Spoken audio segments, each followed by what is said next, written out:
All right, welcome back, guys. Today we're going to be covering the topic of Revelation. Hopefully, you've already watched that Worldviews YouTube video because we're going to be moving on, and Revelation has a lot to do with how we view the world around us.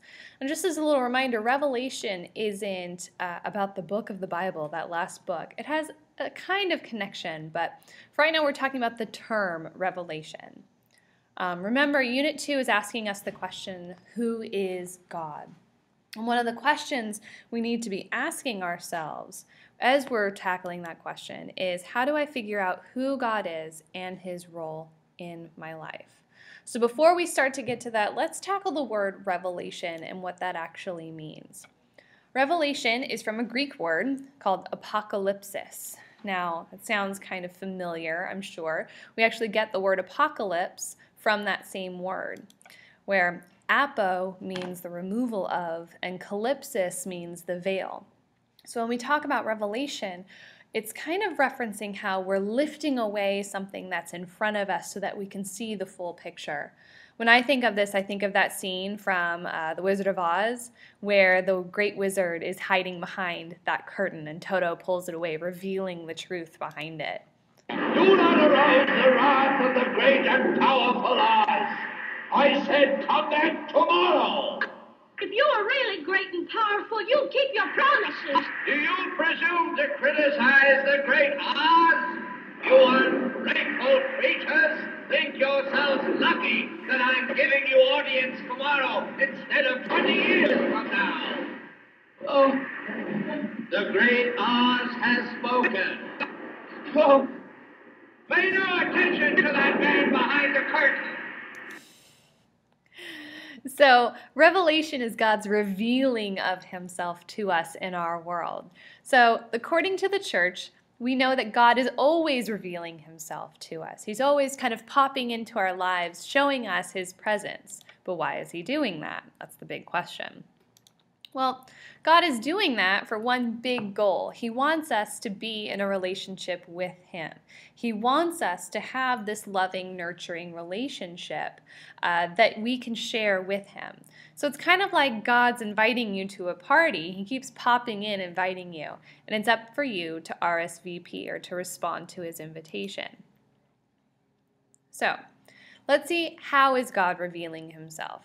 I know we're looking for moments where God comes down from heaven and tells us that he is God, but it's not that easy. So there's a couple ways that we can see God revealing himself to us. The first one is through individual experiences. Now, the Bible gives us a couple examples. For example, we have Moses encountering God when God appears to him as a bush that is burning but not being consumed. So that was a moment where God came to Moses and revealed himself to him in this form. Now, we might not see anything as dramatic, but that still doesn't limit us to experiencing God in things that we do or things that we see. We can see God in everyday experiences, revealing himself to us. We just have to be open to receiving those experiences. We can also see God revealing himself through the events of history. Again, there's some great biblical examples where we believe that God was an active participant in our history. One of the greatest examples of this is the Exodus, where God helped the Hebrew slaves escape from Egypt. So we have Moses and God here parting the Red Sea, allowing the Israelites to flee. We also have the resurrection, where we believe that God was resurrected as an active participant in history. But there's also moments from our own history, maybe ones that we might not even really think have God's presence sort of ringing through. But even examples like 9/11, where we see the community bond together after moments of hardship. That's where we can see God acting in our moments in our history. We also have the sacred writings or scriptures. Here's where we believe that things like the Bible or the Torah or the Quran all contain revealing truths about God. And it's through reading these scriptures, through digesting them and meditating on them, or even praying over them, that we can come to understand truths about the divine, that God is revealing himself to us in these sacred scriptures. We also believe that God is revealed to us through religious teachings or the church statements. So occasionally the church comes out with statements revealing certain truths about God to us. It's one of the jobs of the church is to help us understand God and the way that he is revealing himself to us. So occasionally they'll come out with statements telling us, the followers, about the truths about God. So now that we have seen the different ways that God is revealed to us, we'll start to notice signs of his existence all around us. One of the ways that we see God's existence is in the convictions of the people that we love. When we're younger, our parents raise us with a particular belief. So it's through their belief that we start to see the existence of God. And this is where we really start to experiment with our understandings of God.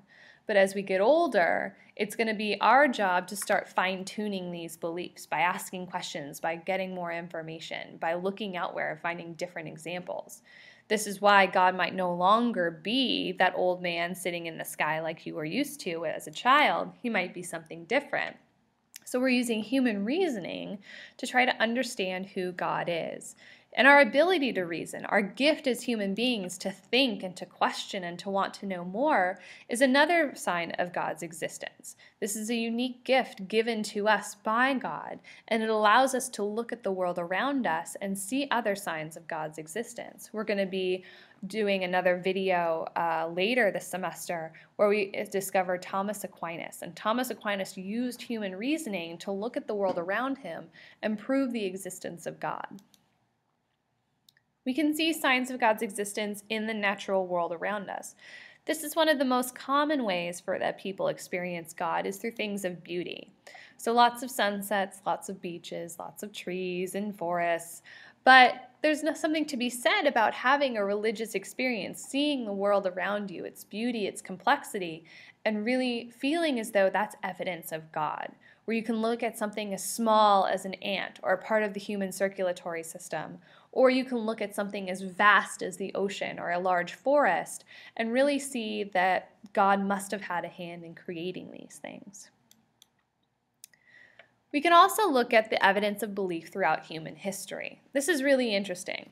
When we look at communities and cultures across the globe and across our existence as human beings, we start to see a common thread, and that is a belief in a higher power.